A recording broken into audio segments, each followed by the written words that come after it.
रामू तोहार सट्टा 10,000 में भइल रहल। हाँ मालिक। 2,000 एडवांस देले रहल। हाँ मालिक। बाकी बचल 8,000 देता नहीं। हाँ 6 8 3 16 इला ला 8,000 जा। मालिक विदाई दे दी।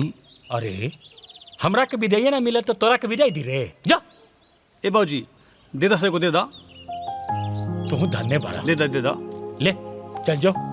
प्रणाम मालिक। देखा तोहार सट्टा 14,000 में तय भइल रहल।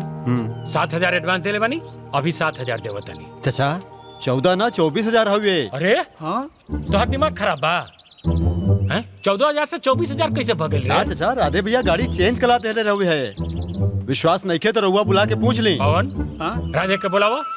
राधे ए राधे का राधे भैया तो इन बतावा कि हम ज्यादा पैसा मांगता नहीं।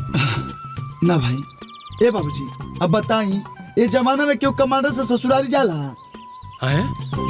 तब का तू हेलीकॉप्टर से जाइबा हो? अरे बाप के पैसा पे इतना फुटानी रे। देख सुन 14,000 से 1 रुपया ज्यादा ना दे।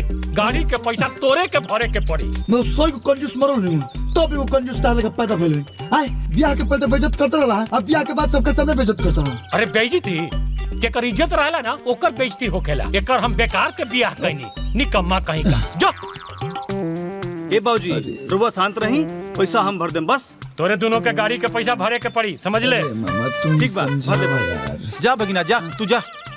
अरे का टोटर करता है पाहुन लाद के ले जाइबो। घर में दूधू को पतोह आ गई, तोरा आराम से चाय पानी पी के राम राम जोपे के चाहिए। जब देखा तो टर टर टर करत रहेला। सार बारा एक खातिर इतना सुनतो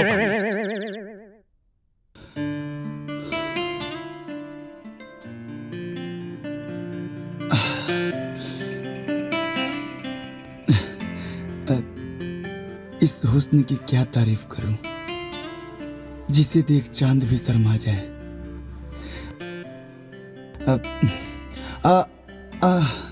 ना ना ये चांद जैसन मुखड़ा हम फ्री में थोड़ा ना देखम। तोरा खातिर एगो बहुत प्यारा सा गिफ्ट लेके आइल बनी। एक मिनट अरे जेबा में तो रखल नहीं, कहाँ चल गई? गिफ्ट के कोनो जरूरत नहीं खे। हमरा पता बा कि आपके पास पैसा नहीं खे। एको बात कही, आज हम बाबूजी के बात सुन ले रहनी। हमरा के निमन ना लागल हा। हमरा के ना विदाई में 20,000 के आसपास मिलल रहे। आप वो रख ली, कुछ पैसा के गिफ्ट भी ले लियन और जवन पैसा बची वो बाबूजी के दे दे।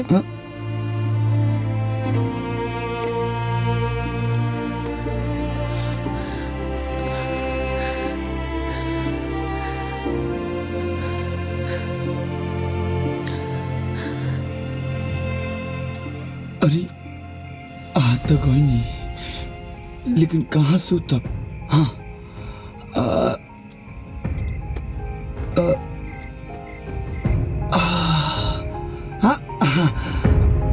हाँ का राधे यहाँ का कर रहल बड़ा? हाँ कुछ ना, एक्सरसाइज 1 2 करी करी 3 4 5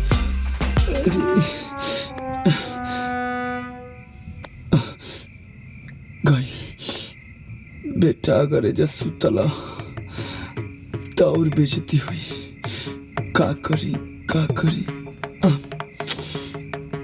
चला।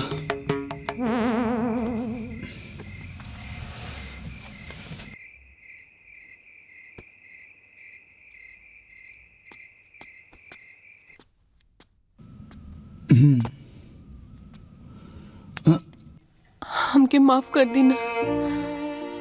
हम आपके दिल दुखैले बानी ना। बाकी हमार कहे के मतलब वो ना रहे जी।